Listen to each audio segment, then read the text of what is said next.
Chapter 23, Eating and Sleeping Disorders.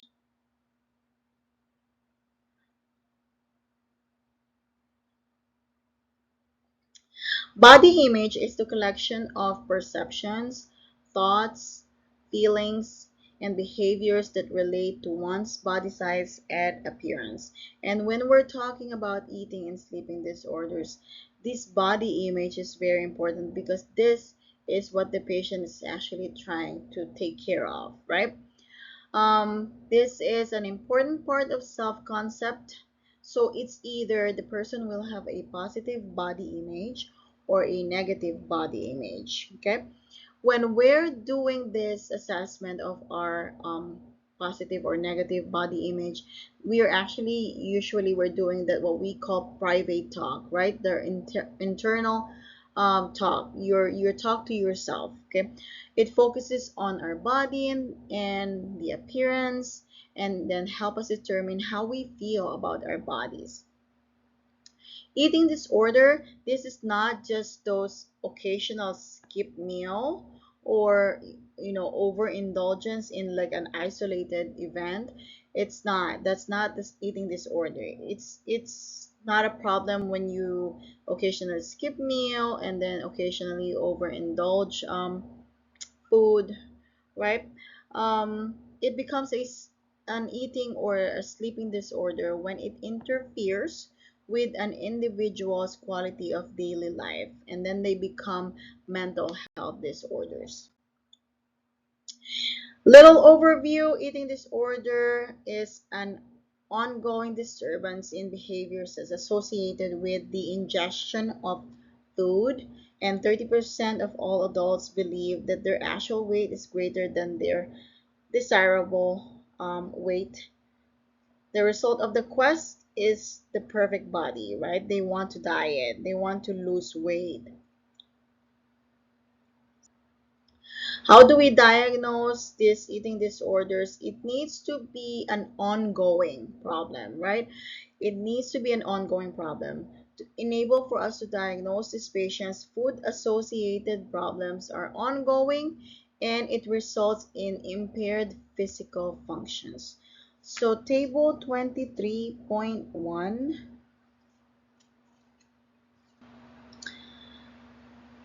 is a list of the types of eating disorders. So you have your anorexia athletica, which is excessive exercise and obsessed with um, food and then weight. Anorexia nervosa is a disturbance in body perception resulting in an intense fear of gaining weight and a refusal to eat enough to maintain an adequate body weight. We'll talk about anorexia nervosa in a little bit. Avoidant restrictive food disorder is the refusal to eat certain foods to the point where weight loss and nutritional deficiencies will occur. Binge eating disorder is a recurring episode of eating large amounts of food in a short time, followed by intense emotional distress. And bulimia nervosa, which is another one that we will focus on, is an ingestion of large amounts of food followed by efforts to compensate for overeating, like purging, fasting, or exercise. Diabulimia, in order to control weight, people with type 1 diabetes deliberately underuse the insulin. Night eating disorder is a group of symptoms related to a delayed timing of food intake, resulting in little food intake during the day and a large consumption during the nighttime hours. Orthorexia nervosa is a fixation with eating pure, right, or proper foods. Pica, another one we will talk about, is a persistent eating of non-food substances such as your clay or chalk. And rumination disorder is a regurgitation of food back into the mouth after recent food intake. The food is rechewed, spit out, or re-swallowed. And there you go, anorexia nervosa. Anorexia nervosa, the individual does not maintain a normal body weight because of an intense fear of becoming fat. Approximately 90% to 95% of people with anorexia nervosa are young female. Okay, Why? Because they are the ones that are more conscious with how they look, with their physical appearance. Classic description of person with anorexia nervosa is they are going to be tense, alert, hyperactive, rigid, and again, this is common in young women. If you look at page 267, figure 23.2, this letter A on the left side is the appearance of a patient that has anorexia nervosa, and after intervention, that's your letter B over there. That's the appearance after a successful treatment.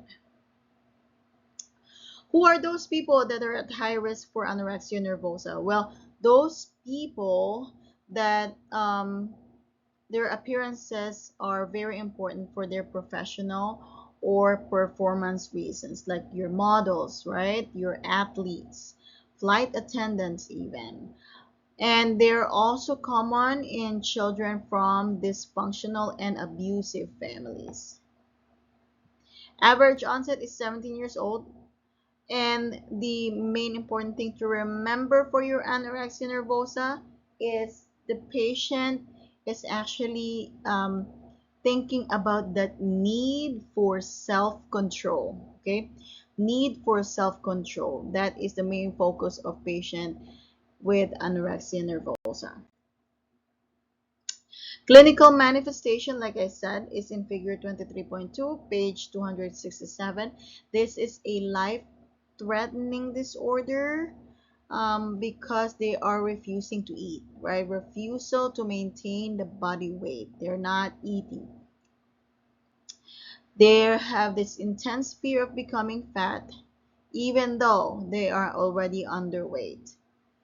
There's a distorted significance is placed on body weight and shape, and there's an absence of at least 3 menstrual cycles in a female who has previously menstruated.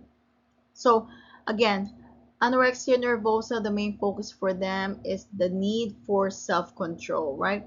So for them, the smallest gain in weight is seen as a threat and a failure in self-control. Mortality rate for anorexia is due to the complications of the starvation, right? There's all of those complications that could cause from not eating, and then cardiac arrest is one, right? The heart is working so hard to actually pump because it's trying to compensate for the starvation, the body starvation. And then suicide also is one of the reasons for the mortality rate for anorexia.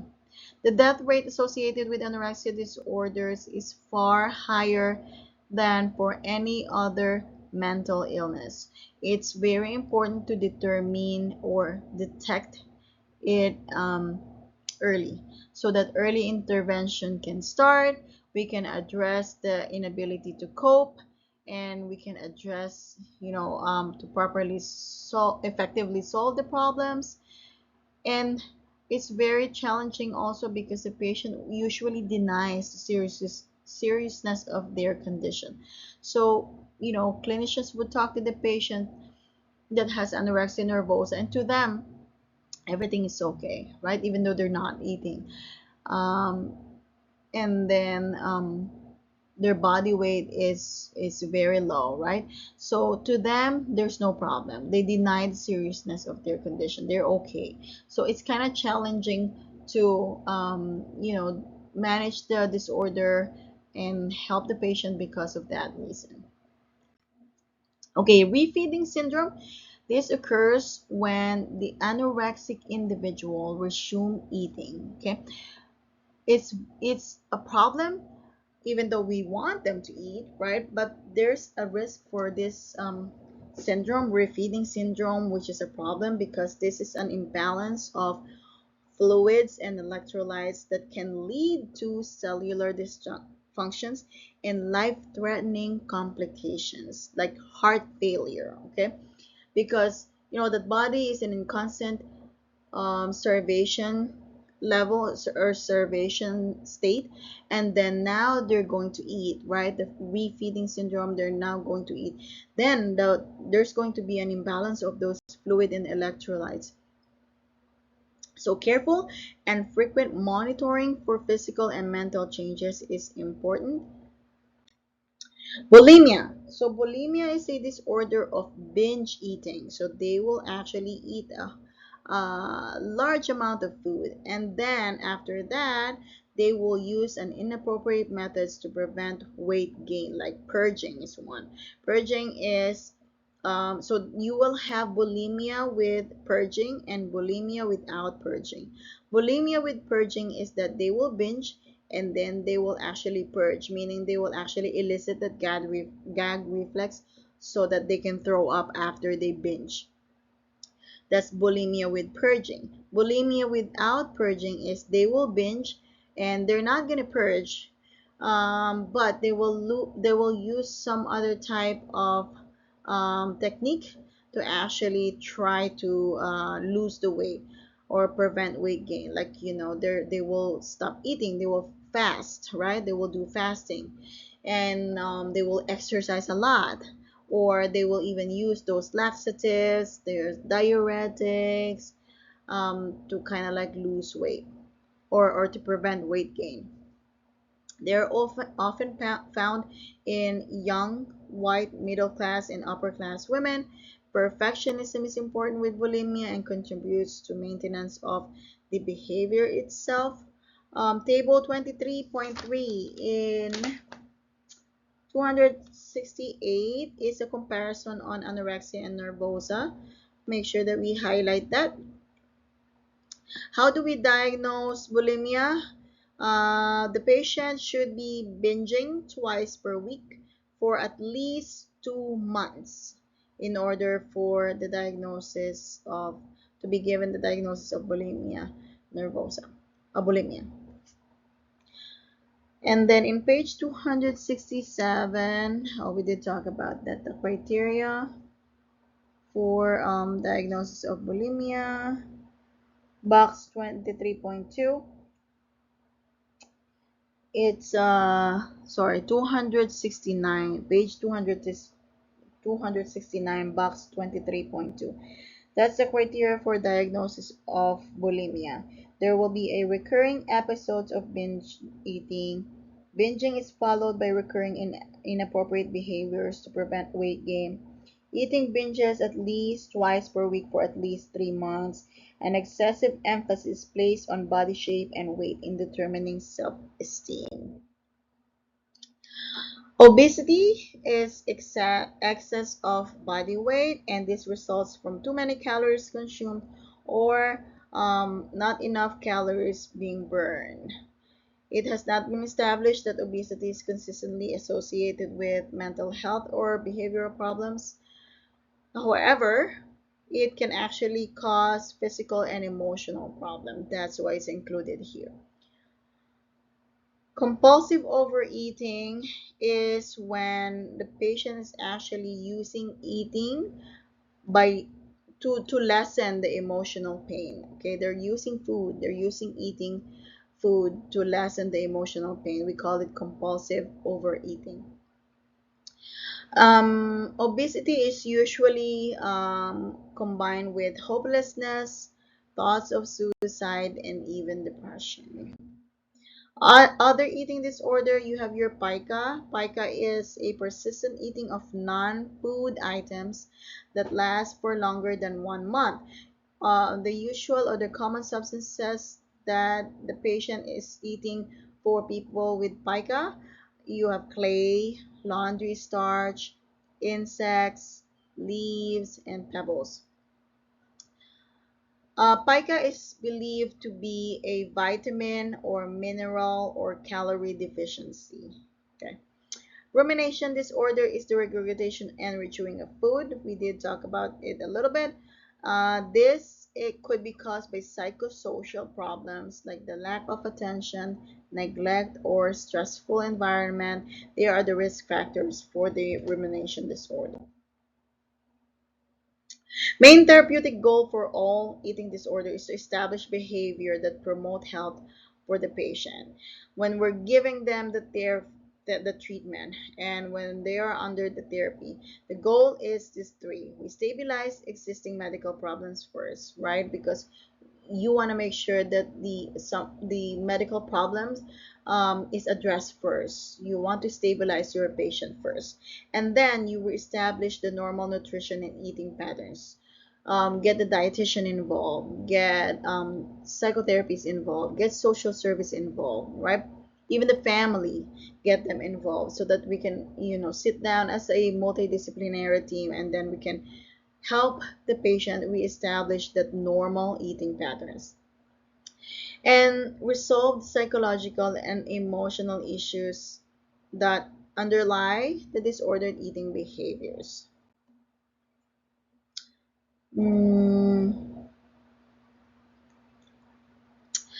More goals. Clients are assisted in identifying how food is used to provide comfort and reduce the anxiety. Clients are helped to replace a distorted body image, and they are taught problem solving skills.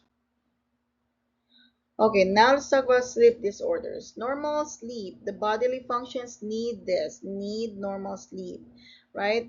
And metabolic rate will slow when we're sleeping. Muscle relax, and then body conserves energy. This is the time also of the renewal and repair of the cells in the tissues. Dreaming allows human to actually gain insight, solve problems, work through emotional reactions, and then prepare for the future. You have two phases of sleep, your NREM or non-rapid eye movement sleep and the rapid eye movement or REM sleep. Page 273, you will see the phases of or the normal adult sleep cycle. So first, we're gonna go through pre-sleep, right? Maybe this is the time when you're laying down in bed, reading a book maybe, or using your gadget, and you're just trying to wait for that melatonin to actually, go through the system, be released in the system, and start your sleep cycle. So that's sleep cycle, that's pre-sleep, and then it's gonna go to non-REM stage one, non-REM stage two, non-REM stage three, non-REM stage four. Once you get to the stage four, it's gonna go back to non-REM three, and then non-REM two, and then it's gonna go to the REM sleep. From REM sleep, it's gonna go to the non-REM stage two, and then go in a cycle. Okay, that's the normal adult sleep cycle. And the most important thing to remember here is your melatonin, right? The hormone that is actually helping us to regulate the sleep wake cycle. And then if we're actually, now we'll talk about that in the next slide. Sleep disorder, this is a condition or problem that repeatedly disrupts an individual's pattern of sleep. So for us to diagnose a sleep disorder, we do thorough history, physical examination findings, and several tests. One of them is polysomnogram. Okay, polysomnogram monitors the patient's electrophysical responses during sleep. It includes measurements such as the brain wave activity, muscle movement, and eye movements. Okay, this is polysomnogram. It actually um, watching or monitoring that patient while they're asleep and monitoring this brain wave, muscle movement, and the eye movements. There are two basic types of sleep disorders: primary sleep disorder and secondary sleep disorder. Okay, you can look at page 273 in the bottom. So the sleep disorder is divided into the primary sleep disorders and secondary sleep disorders. So under primary, you have your dysomnias, which is insomnia, hypersomnia, narcolepsy, breathing related sleep disorder, circadian rhythm sleep wake disorder, and parasomnias are like your nightmare disorder, sleep terror, sleepwalking, sleep related movement disorder. And the other side is your secondary sleep disorders, which is sleep disorder related to another mental condition, sleep disorder related to general medical condition, and substance abuse induced sleep disorder. So insomnia is the disorder of falling asleep or maintaining a sound sleep. Okay, they cannot sleep, the patient cannot sleep. Primary hypersomnia is excessive sleepiness that usually begins at between 15 and 30 years of age. We call it primary hypersomnia. Narcolepsy is a condition in which an individual has repeated attacks of sleep. The individual may experience cataplexy and inappropriate rapid eye movement. What is cataplexy? Cataplexy, this one right here. This is a sudden episode of muscle weakness and loss of muscle tone that lasts for seconds or seconds to minutes. Okay, that's cataplexy. And then patient will also have inappropriate rapid eye movement. And then we have obstructive sleep apnea syndrome, where there's like periods of apnea that repeatedly awaken the person. Okay, what we do for this patient is that could help is CPAP, right? The CPAP machine can help. Circadian rhythm sleep disorder is a persistent pattern of sleep disruption that results from a mismatch between the personal body rhythms, the internal body clock, and the environmental demands. And then we have restless leg syndrome, which is nocturnal myoclonus. This is the tingling and itching that occurs when an individual is falling asleep or is asleep. Who are at high risk for obstructive sleep apnea? The obesity is one risk factor for obstructive sleep apnea syndrome. Okay, parasomnias are sleep disorders that are characterized by abnormal behavior or physical events during sleep, like your nightmare, right? Sleep terror, sleepwalking. Nightmare disorder is repeated frightening dreams that lead to abrupt awakenings. And then sleep terror disorder is repeated nightmares and abrupt awakenings accompanied by a panicky cry or scream and intense fear. Sleepwalking is walking when they are sleeping. There's like episodes of complex motor movement during sleep. So guidelines for intervention. What is the goal for us to manage this sleeping disorder? Well, number one, help the patient maintain a regular sleeping routine. The patient is supposed to have that sleeping routine. Like for example, every maybe 10 p.m. that would be the time that you're gonna go to bed and try to sleep, right? It should be a routine. If the patient is not put in a routine, like for example, today is 7 and then tomorrow is 10 and then today again is 8, so it's not gonna work. We have to maintain a regular sleeping routine. Number two, provide comfort, making sure that the patient is actually comfortable for them to be able to actually make some sleep. Control physical disturbances and maintaining a quiet and restful environment. So you don't want the patient to be, laying down in a room where there's too much stimulus. And before they even go to bed, also we gotta make sure that they're actually avoiding those activities. There's that is actually using like high energy, like exercising. You don't want that. You don't want them to be doing that before they go to bed.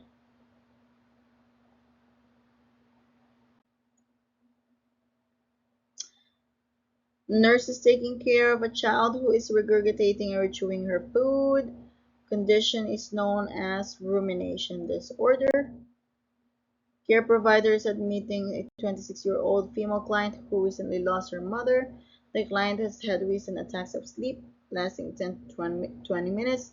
The client's condition is known as narcolepsy. And that is chapter 23.